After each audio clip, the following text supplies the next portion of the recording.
Frontal lobe की अगर बात करें, फ्रंटल लोब कौन सा होता है? सेंट्रल सर्कस से आगे वाला, ये दरमियान में सेंट्रल सर्कस है, इससे आगे वाला जो एरिया है वो फ्रंटल लोब है।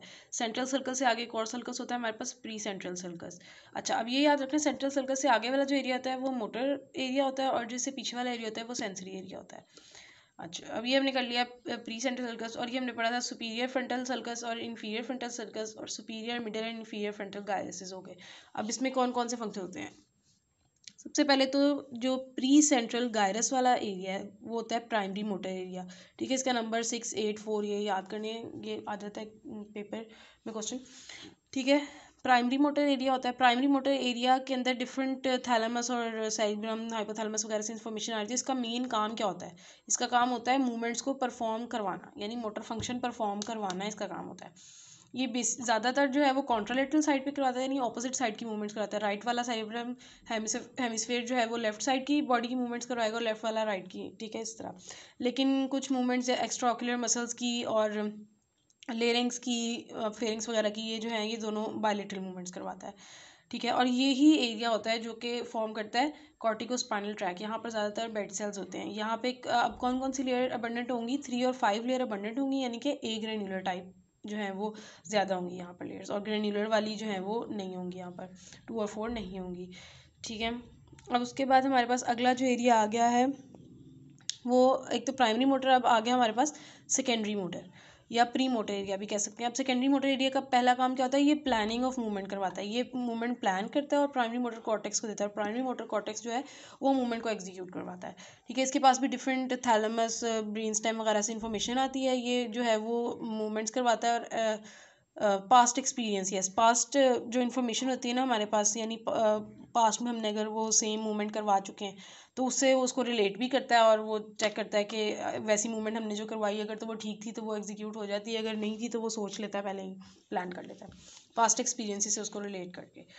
ठीक है, उसके बाद हमारे पास आ गया, उसके बाद आ गया हमारे पास ये pre frontal area. Pre frontal area क्या, इसके पास भी डिफरेंट जगह से इन्फॉर्मेशन आती है, थैलेमस, हाइपोथैलेमस और सारी जगह से आती है। और ये क्या करता है? बेसिकली पर्सनैलिटी डिटर्मिनेशन करवाता है और डेप्थ ऑफ फीलिंग, यानी इंसान का बिहेवियर वगैरह जो होता है ना वो प्री फ्रंटल कॉर्टेक्स वाले एरिया से डिटर्मिन होता है। ये इसके नंबर 7 जो है ना ये याद करने हैं। उसके बाद जो है, अच्छा, अब ये जो मिडिल फ्रंटल गायरस होता है ना, यहाँ पर एक एरिया होता है फ्रंटल आई फील्ड एरिया।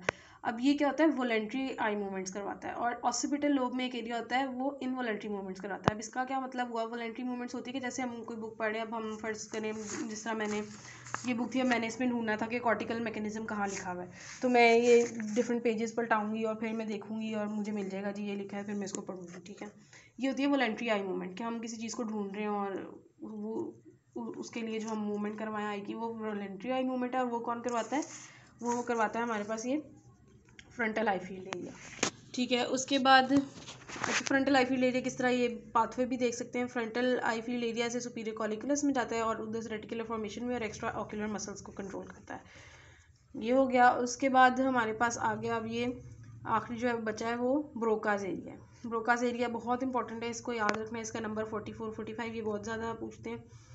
ब्रोकाज एरिया जो है हमारे पास ये लेटरल सर्कस के बिल्कुल ऊपर और ये प्री सेंट्रल सर्कस से आगे प्रेजेंट जो है वो ब्रोकाज एरिया। अब इसका काम क्या होता है? वर्ड फॉर्मेशन, लेरिंग्स, फेरिंग्स वगैरह के मसल्स को कंट्रोल करता है और वर्ड फॉर्मेशन करवाता है। इसका नाम होता है मोटर स्पीच एरिया। ठीक है, जो हम बोलते हैं वो ब्रोकाज एरिया की वजह से हम बोल रहे होते हैं। ये फ्रंटल लोब खत्म हो गया। ये जो है ना वो किस तरह से सेरेब्रल कॉर्टेक्स पे रिप्रेजेंट हुई होती है, उसके लिए ना हम एक हेमनकुलस बनाते हैं, जिससे ये हेमनकुलस बनाते हैं जिससे हमें पता लगता है। अब प्री सेंट्रल मतलब पैराइटल लोब और फ्रंटल लोब पे ही होता है। अब देखते हैं किस तरह होता है कि हमारी बॉडी जो है ना वो उल्टी रिप्रेजेंट हुई होती है, यानी कि जो लेटरल साइड से हम ब्रेन के शुरू करें ना, लेटरल से अंदर की तरफ जाते हैं, यानी कि बाहर से अंदर की तरफ, मीडियल तरफ, लॉन्गिट्यूडनल जो सर्कस होता है उससे हम अंदर की तरफ चले जाएं। ठीक है, अब बाहर से देखना शुरू करते हैं जो जो रिप्रेजेंट होता है। लेरिंग्स, फेरिंग्स, टंग, लिप्स, फेस, ये सारी इस तरह ना रिप्रेजेंट हुई होती है। फेस के बाद हमारा हैंड, थंब सबसे इंपॉर्टेंट, ये रिप्रेजेंट हुआ होता है, पाम। ठीक है, उसके बाद क्या रिप्रेजेंट हुआ होता है? आर्म वगैरह। और उसके बाद ट्रंक का रीजन होता है, उसके बाद लेग। अच्छा, लेग और फुट वाला जो एरिया होता है ना वो जो होता है ना मीडियल साइड पे रिप्रेजेंट हुआ होता है। मीडियल साइड पे जो होती है वो हमारी लेग और ये फुट का रीजन और ट्रंक का रीजन जो है वो रिप्रेजेंट हुआ होता है। अब ये कितने एरिया पे क्या रिप्रेजेंट, जैसे लिप्स हैं, लिप्स वैसे तो बहुत छोटे होते हैं लेकिन ये सबसे ज़्यादा सेंसेशंस कैरी करते हैं, ठीक है ना। तो ये एक बहुत बड़ा एरिया होता है जो लिप्स को रिप्रेजेंट कर रहा होता है, ठीक है। इसी तरह इस जिस रेशो में वो सेंसेशन वहाँ से जाती है ना, उस रेशो से जो है वो इलाका जो है वो रिप्रेजेंट हुआ होता है। जैसे हैंड इतना बड़ा रिप्रेजेंट किया हुआ है लेकिन ट्रंक इतना छोटा है, क्योंकि हैंड से जो है वो ज़्यादा सेंसेशंस जा रही है तो इस पर ज़्यादा रिसेप्टर्स वगैरह सारा कुछ होता है as compare to trunk region, ठीक है।